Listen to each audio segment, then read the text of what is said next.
എന്താ അവൻ്റെ പേര്, വിമൽ എന്നല്ലേ, വിമൽ അല്ലേ, വിമൽ. അദ്ദേഹം ആദ്യമായിട്ടാണ് ഇങ്ങനൊരു ധ്യാനം എന്ന് പറയുന്നത് സംഭവം കേട്ടേക്കുന്നത്. അവൻ വന്ന് പറഞ്ഞത് എന്താ, കർത്താവ് ഈശോ മിശിഹ ആരാണെന്നും എല്ലാവരും എങ്ങനെ രക്ഷിച്ചു എന്നും ദൈവനിധി എല്ലാം മനസ്സിലായി. എങ്ങനെ മനസ്സിലായി? മാമോദീസ പോലും സ്വീകരിക്കാത്ത ആളാണ്. ഇതാണ് നമ്മൾ നേരത്തെ കേട്ടത്. ആ ശിമയോൻ പറഞ്ഞത്, എൻ്റെ കണ്ണുകൾ രക്ഷ കണ്ടു കഴിഞ്ഞിരിക്കുന്നു. ആർക്കുള്ള രക്ഷ? സകല ജനങ്ങൾക്കും വേണ്ടിയുള്ള രക്ഷ എൻ്റെ കണ്ണുകൾ കണ്ടു കഴിഞ്ഞിരിക്കുന്നു. ഇത് വിജാതീയർക്ക് വെളിപാടും, വിജാതീയർക്ക് വെളിപാടും, സജാതീയർക്ക് അതായത് ഇസ്രായേലിന് മഹത്വം സംഭവിച്ചു കഴിഞ്ഞിരിക്കുന്നു, സംഭവിച്ചു കഴിഞ്ഞിരിക്കുന്നു. അപ്പോൾ നമ്മൾ ഉദ്ദേശിക്കുന്ന മാതിരിയല്ല, നമ്മൾ ഉദ്ദേശിക്കുന്നതിനേക്കാൾ അപ്പുറത്ത് പരിശുദ്ധാത്മാവ് നമ്മളിൽ പ്രവർത്തിച്ചുകൊണ്ടിരിക്കുന്നു എന്നുള്ളതാണ് മനസ്സിലാക്കേണ്ടത്. നമുക്കൊന്ന് സ്തുതിച്ച് നന്ദി പറയാം. ഈശോയെ സ്തോത്രം, ഈശോയെ നന്ദി, ഈശോയെ നന്ദി, ഈശോയെ നന്ദി, പരിശുദ്ധാത്മാവേ നന്ദി, പരിശുദ്ധാത്മാവേ നന്ദി. ഞാൻ പെട്ടെന്നൊരു കാര്യം ഇപ്പം നിങ്ങളെല്ലാവരും പങ്കുവച്ചപ്പോൾ, പണ്ട് ഡിവൈനിൽ ഇപ്പോൾ കൃത്യം 20 വർഷമായി, 20 വർഷം മുമ്പ് ഇന്നലെ നടന്ന പോലെയും തോന്നാണ്. ഒരു ഓണം അവധിക്കാലത്ത് ഡിവൈനിൽ നമ്മുടെ ഒരു ധ്യാനം വെച്ചു.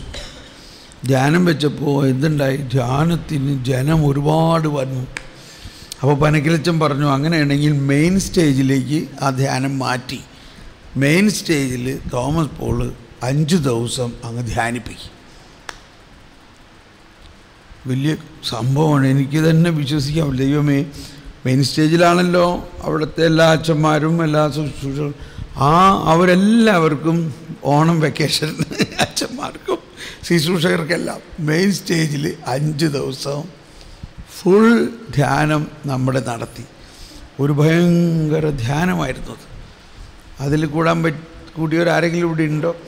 ജനം അങ്ങ് വന്നിട്ട്, ഞാൻ അന്ന് ഫ്രണ്ടിൽ എനിക്ക് ഫസ്റ്റ് ഫ്ലോറിൽ അക്കോമഡേഷൻ തന്നിരുന്നു. അവിടെ താമസിക്കുമ്പോൾ ഭയങ്കര ഒരു ബഹളം കേട്ട് പുറത്ത് നോക്കിയപ്പോൾ എന്താ, ഈ ഗേറ്റിൻ്റെ അവിടെ ഭയങ്കര ബഹളം. മെയിൻ ഗേറ്റിൽ സെക്യൂരിറ്റിക്കാരുമായിട്ട് ധ്യാനം കൂടാൻ വന്നേക്കണം ഒരു തല്ല് പിടിക്കണം.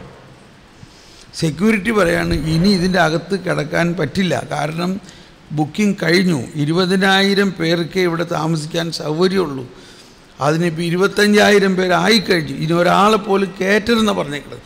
ഇവർ സമ്മതിക്കുന്നില്ല.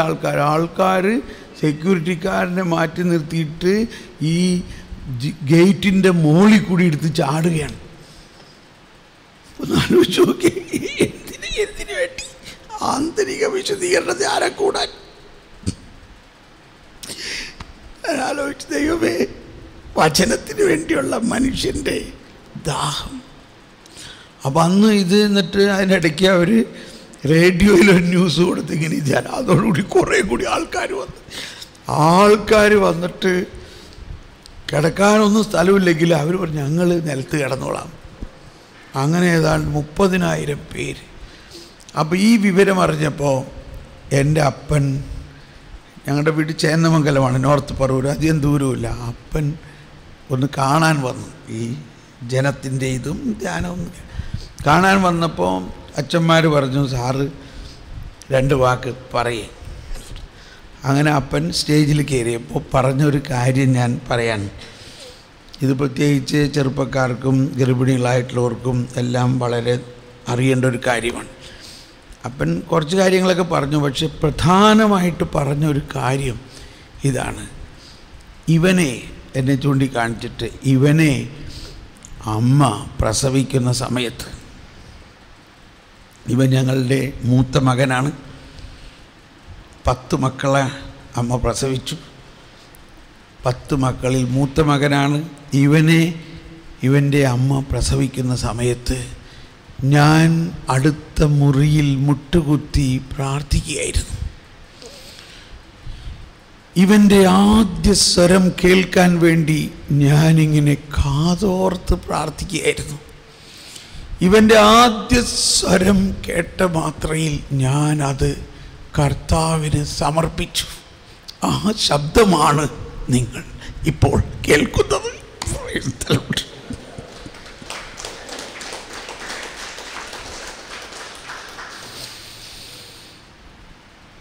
അത് ജനങ്ങളെല്ലാവരും ഒറ്റ വാക്ക് പറഞ്ഞോളൂ കേട്ടോ. ജനങ്ങളെ വളരെയധികം സ്പർശിച്ചു. എനിക്കത് ഭയങ്കര ഒരു ശക്തിയാണ്. അപ്പം മാതാപിതാക്കൾ എന്നുള്ള നിലയിൽ നമ്മളെ ദൈവം എന്തോരം ബഹുമാനിക്കുന്നു. നമ്മൾക്ക് എന്തെല്ലാം കഴിവുകളാണുള്ളത്. നമ്മുടെ മക്കളെ നമ്മൾ ദൈവത്തിനങ്ങ് സമർപ്പിക്കുമ്പോൾ നമ്മൾ വേറെ ഒന്നുമല്ല സമർപ്പിക്കുന്നത്.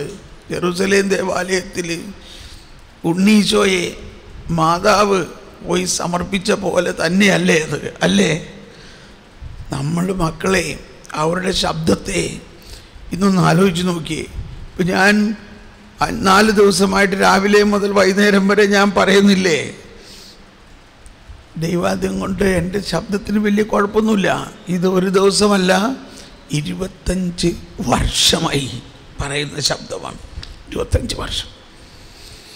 അപ്പോൾ നമ്മൾ ഇവിടെയുള്ള മാതാപിതാക്കളെല്ലാവരും ഇപ്പോൾ തന്നെ ഒരു നിമിഷം കരമുയർത്തി നമ്മുടെ മക്കളെ, അവരുടെ ശബ്ദത്തെ ദൈവമാണ് തന്നിരിക്കുന്നത്. കർത്താവേ, അത് അവരെ ഞങ്ങൾ അങ്ങേക്ക് സമർപ്പിക്കുന്നു. അങ്ങ് അവരെ ഉപയോഗിക്കണമേ. അങ്ങ് അവരെ സൃഷ്ടിച്ചപ്പോൾ തന്നെ അങ്ങേക്ക് അവരെക്കുറിച്ചൊരു പദ്ധതിയുണ്ട്. ഒന്ന് ഹൃദയം തുറന്നൊന്ന് അങ്ങ് കൊടുത്തുകൊണ്ട് അതങ്ങ് സ്തുതിച്ച് നമ്മുടെ എല്ലാ ചിന്തകളും ഇച്ഛകളും എല്ലാം അങ്ങ് വിട്ടുകൊടുത്തുകൊണ്ട്, കർത്താവേ, ഞങ്ങളുടെ മക്കളെ അങ്ങ് സൃഷ്ടിച്ചു, അങ്ങേക്ക് വേണ്ടി സൃഷ്ടിച്ചു, അങ്ങയിലെത്തുന്നവരെ ഞങ്ങളുടെ ആത്മാവ് അസ്വസ്ഥമാണ്. നമുക്കങ്ങ് 2 കരങ്ങൾ ഉയർത്തി അങ്ങ് സ്തുതിച്ച് അങ്ങ് കൊടുക്കുക. കർത്താവേ, പരിശുദ്ധാത്മാവേ, ഞങ്ങളുടെ മക്കളെ ഞങ്ങളുടെ കുടുംബം, ഞങ്ങളുടെ മക്കളെ സമർപ്പിക്കുന്നു ദൈവമേ. അങ്ങ് ഏറ്റെടുക്കണമേ. അവരുടെ ശബ്ദം, അവരുടെ ഹൃദയം, അവരുടെ ചിന്ത, അവരുടെ ജീവൻ എല്ലാം അങ്ങേക്ക് സമർപ്പിക്കുന്നു. ഒന്നുകൂടി സ്തുതിച്ച് hallelujah, hallelujah, hallelujah, hallelujah, hallelujah, hallelujah, hallelujah, hallelujah.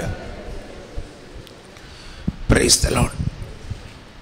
ഇതുപോലെ തന്നെ ഞാൻ ഇപ്പോൾ ഇവിടെ ആ സഹോദരി പറഞ്ഞ മാതിരി അവരുടെ അപ്പൻ വെളുപ്പിനെണീക്കുമ്പോൾ പ്രാർത്ഥിക്കും. ഇതുപോലെ തന്നെയാണ് എൻ്റെ ജീവിതത്തിൽ ഞാൻ കുഞ്ഞുനാൾ മുതൽ എൻ്റെ അപ്പനെ കുറിച്ചുള്ള എൻ്റെ ഓർമ്മ വെളുപ്പിനെ ആ കട്ടിലിൻ്റെ അടുത്ത് തന്നെ മുട്ടുകുത്തി പ്രാർത്ഥിക്കണ ഒരാൾ, വെളുപ്പിനെ തന്നെ.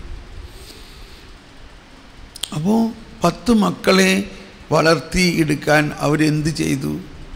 അവർ പ്രാർത്ഥിച്ച് കർത്താവിന് സമർപ്പിച്ചു. കർത്താവ് നടത്തി. ഈ ഒരു അവസ്ഥയെ നമ്മൾ തിരിച്ചു പിടിക്കണം. ഇന്നും ലോകം മുഴുവനും സഞ്ചരിക്കുമ്പോൾ നമുക്ക് മനസ്സിലാകും, ഇന്നും നമ്മൾക്ക് നഷ്ടപ്പെടാതെ ഉള്ളത് കുടുംബ ബന്ധങ്ങളാണ്. അത് നഷ്ടപ്പെട്ടുകൊണ്ടിരിക്കുന്നുവെങ്കിലും മറ്റ് രാജ്യങ്ങളെ അപേക്ഷിച്ച് നോക്കുമ്പോൾ നമുക്ക് ഇന്നും ഉള്ളത് നമ്മുടെ ഒരു കുടുംബ ബന്ധമാണ്. ആ കുടുംബത്തിൽ ഉള്ള ഒരു ആത്മീയത, അതാണ് കുടുംബം, ഗാർഹിക സഭ എന്നെല്ലാം പറയുന്നത്. അപ്പോൾ ആ കുടുംബത്തിൻ്റെ ആ ഗാർഹിക സഭയുടെ ആത്മീയതയാണ് തിരുസഭ വളരെയധികം ആഗ്രഹിക്കുന്നത്. അതുകൊണ്ടാണ് കുടുംബ സിനഡും ഇതെല്ലാം ഉണ്ടായത്. എന്നാൽ ഇതാണ് പാശ്ചാത്യ രാജ്യങ്ങളിലെല്ലാം വളരെയധികം നഷ്ടപ്പെട്ട് കഴിഞ്ഞിരിക്കുന്നു. നമ്മൾക്ക് നഷ്ടപ്പെട്ടുകൊണ്ടിരിക്കുന്നു.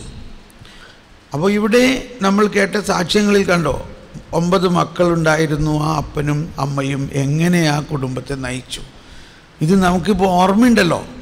അതായത് ഇത് നഷ്ടപ്പെട്ടു പോയിട്ടില്ല. അവരിപ്പോഴും ജീവിക്കുന്നുണ്ട്, അവർ സന്തോഷമായിട്ട് ജീവിക്കുന്നു, ആ ഫലം കണ്ടുകൊണ്ട് ജീവിക്കുന്നു, അവർ ദൈവത്തിന് നന്ദി പറഞ്ഞ് ജീവിക്കുന്നു. അത് നഷ്ടപ്പെട്ടിട്ടില്ല.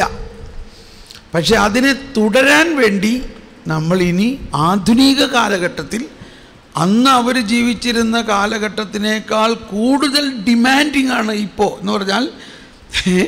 ഇപ്പോൾ പ്രായമായവർക്കറിയാം, അന്ന് TV ഇല്ല, ഇതുമാതിരിയുള്ള ഇൻ്റർനെറ്റില്ല, ടെലിഫോണില്ല, ഒന്നും ഉണ്ടായിരുന്നില്ല. അപ്പം നമുക്ക് പ്രാർത്ഥിക്കാൻ കുറേയും കൂടി സൗകര്യവും ഇതൊക്കെ. ഇന്ന് ഇതിൻ്റെ ഇടയിൽ നമ്മൾ പ്രാർത്ഥിക്കണം.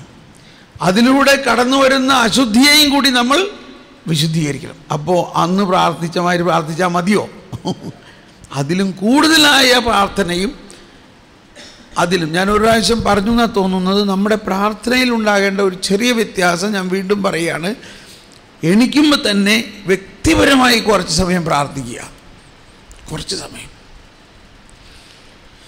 ഇപ്പോൾ വീണ്ടും ഈ കുടുംബാവസ്ഥയിലേക്ക് ഒരിക്കൽ ഒരു അമ്മ പറഞ്ഞു, എൻ്റെ ബ്രദറെ നീ ഇതൊക്കെ പറയണ്ടേ, എങ്ങനെ ഞാനിത് ചെയ്യും? എനിക്ക് ഇപ്പോൾ ഒരാൾ പറഞ്ഞു എൻ്റെ ഭർത്താവ് ഒരു PhD ആണ്, PhD കാരൻ കമ്പ്യൂട്ടറുമായിട്ട് ആ മുറിയിലിരിക്കുന്നു.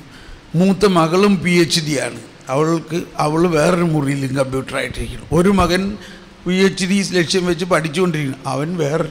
ഞങ്ങൾ എല്ലാവരും ഓരോ മുറികളിൽ അവരവരുടെ കമ്പ്യൂട്ടറും അവരവരുടെ ലോകവും അവരവരുടെ ഡിഗ്രിയും അവരവരുടെ ഇതായിട്ട് ജീവിക്കും. ഞാൻ ഈ വീട്ടിൽ ഒരു വേലക്കാരിയുടെ മാതിരി ഇവർക്കൊക്കെ ഭക്ഷണം ഉണ്ടാക്കി കൊടുത്ത് ഇങ്ങനെ ഞാനും ഇരിക്കണം ഇവിടെ. ഞങ്ങൾ തമ്മിൽ ഓരോടത്തും ഒന്ന് കാണാൻ പറ്റുന്നില്ല. ഭക്ഷണം കഴിക്കാൻ വരുമ്പോഴേക്കും എനിക്കിപ്പോൾ സമയമില്ല, ഞാൻ പിന്നെ കഴിച്ചോളാം, നിങ്ങൾ കഴിച്ചോളാൻ പറയും. കുറച്ച് കഴിഞ്ഞിട്ട് അയാൾ വന്നിട്ട് ആ സാധനം എടുത്തുകൊണ്ട് അയാളുടെ മുറിയിലേക്ക് പോയി, എനിക്ക് അർജൻറ്റായിട്ട് കുറേ കാര്യം ചെയ്യാനുണ്ട്, അതുകൊണ്ട് ഞാൻ അവിടെ ഇരുന്ന് ഭക്ഷണം കഴിച്ചോളാം. ഭക്ഷണം കഴിക്കുമ്പോഴും ഇങ്ങനെ ആയിരിക്കുന്നു ജീവിതം. മനസ്സിലാവുന്നുണ്ടോ അതിൻ്റെ? ഇത് നമ്മൾ വിമർശിക്കുകയല്ല, അല്ലെങ്കിൽ വിമർശിക്കുകയാണ്. പക്ഷേ ഇതാണോ ദൈവം ആഗ്രഹിക്കുന്ന കുടുംബം? ഇതാണോ കുടുംബജീവിതം? അപ്പോൾ ഇതിൽ നിന്നെല്ലാം വ്യത്യസ്തമാകണമെങ്കിൽ, അപ്പോൾ ഞാൻ അവർ ചോദിച്ചു എങ്ങനെ ഇതിനൊരു പരിഹാരം. ഞാൻ ഇതാ പറഞ്ഞത്, അറ്റ്ലീസ്റ്റ് നീ ഒരു കമ്പ്യൂട്ടർ ഇല്ലാണ്ട് വീട്ടിൽ തന്നെ ഉണ്ടല്ലോ. നിങ്ങൾ വെളുപ്പിന് എണീറ്റ് കുറച്ച് സമയം ദൈവമേ അങ്ങയുടെ ജ്ഞാനം സ്നേഹം എന്നിലൂടെ അവർ. അപ്പോൾ ഞാൻ കഴിഞ്ഞ ബാംഗ്ലൂരിലെ ധ്യാനത്തിൽ ഇങ്ങനെ ഒരു ഫ്രേസ് ഉണ്ടാക്കി, കുട്ടികൾക്കൊക്കെ എളുപ്പം. Love joy peace wisdom knowledge understanding. Love joy piece പറഞ്ഞ എല്ലാവരും. Love joy peace wisdom knowledge understanding. Love joy piece. ഇത്രയും പ്രാർത്ഥിച്ചാൽ മതി. എന്ന് പറഞ്ഞ എല്ലാവരും. Love joy peace wisdom knowledge understanding. Love joy peace wisdom knowledge understanding. ജ്ഞാനം, അറിവ്, വിവേകം, ഇത് നമുക്ക് വേണം. പിന്നെന്ത് വേണം? സ്നേഹം, ശാന്തി, ആനന്ദം. ഇതിൻ്റെ ഉള്ളിൽ ഈ ദൈവരാജ്യത്തിൻ്റെ എല്ലാ സത്തും അടങ്ങിയിരിക്കുന്നു. എന്ന് പാടിയേ. Love joy peace wisdom knowledge understanding. Love joy peace. എല്ലാവരും ശബ്ദമുയർത്തി.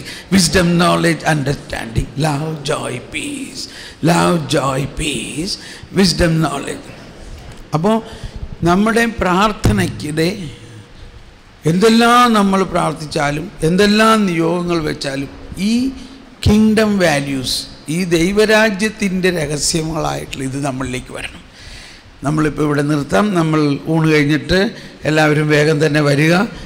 അധികം സമയമില്ല, നമ്മൾ സമയം സമാഗതമായിരിക്കുന്നു. നമുക്കൊന്ന് സ്തുതിച്ച് പ്രാർത്ഥിക്കാം. Hallelujah, hallelujah. യേശുവേ സ്തോത്രം, യേശുവേ നന്ദി, യേശുവേ സ്തോത്രം, യേശുവേ നന്ദി. Hallelujah, hallelujah. പരിശുദ്ധാത്മാവേ സ്തോത്രം, പരിശുദ്ധാത്മാവേ നന്ദി, പരിശുദ്ധാത്മാവേ സ്തോത്രം. പോരാ, ഒന്നുകൂടി സ്തുതിച്ച് പ്രാർത്ഥിക്കുക. പരിശുദ്ധാത്മാവേ, ആത്മാവിൻ്റെ അഭിഷേകം നൽകണമേ. പരിശുദ്ധാത്മാവിനായിട്ട് ഞങ്ങൾ ദാഹിക്കുന്നു, പരിശുദ്ധാത്മാവിനായിട്ട് ഞങ്ങൾ ദാഹിക്കുന്നു. പരിശുദ്ധാത്മാവേ, ജീവജലത്തിൻ അരുവിയായി നിറഞ്ഞ് കവിഞ്ഞൊഴുകണമേ. സ്നേഹാഗ്നി ജ്വാലയായി എന്നിൽ കത്തിപ്പടരണമേ. ജീവജലത്തിൻ അരുവിയായി നിറഞ്ഞ് കവിഞ്ഞൊഴുകണമേ. ജീവജലത്തിൻ, എല്ലാവരും എഴുന്നേറ്റ് നിന്നുകൊണ്ട്, ജീവജലത്തിൻ അരുവിയായി നിറഞ്ഞു കവിഞ്ഞൊഴുകണമേ. കരങ്ങൾ ഉയർത്തി. സ്നേഹാഗ്നി ജ്വാലയായി എന്നിൽ കത്തിപ്പടരണമേ. ജീവജലത്തിൻ അരുവിയായി നിറഞ്ഞു കവിഞ്ഞൊഴുകണമേ. എല്ലാവരും ആദരം. പരിശുദ്ധാത്മാവിന്റെ ഒരു പുത്തൻ അഭിഷേകം നമുക്ക് നൽകിക്കൊണ്ട് പരിശുദ്ധാത്മാവെ ഞങ്ങൾ നിറയണമേ. ജീവജലത്തിൻ അരുവിയായി നിറഞ്ഞു കവിഞ്ഞൊഴുകണമേ. സ്നേഹാഗ്നി ജ്വാലയായി എന്നിൽ കത്തിപ്പടരണമേ. എന്നിൽ കത്തിപ്പടരണമേ. ആത്മാവേ, പരിശുദ്ധാത്മാവേ, ആത്മാവേ, ആത്മാവേ, എൻ ഹൃദയത്തിൽ വാഴും നിറയണമേ. എന്നിൽ നിറയണമേ, നിറയണമേ, നിറയണമേ. എല്ലാവരും അതരം തോന്നൊരിക്കൽ കൂടി ചോദിച്ചുകൊണ്ട്, ദൈവമേ, ഇനിയുള്ള 3-4 മണിക്കൂറിനകത്ത് ഞങ്ങളിൽ അത്യത്ഭുതം നടത്തുന്ന ആത്മാവിന്റെ വലിയ അഭിഷേകം ഉണ്ടാകുന്നതിന് പരിശുദ്ധാത്മാവേ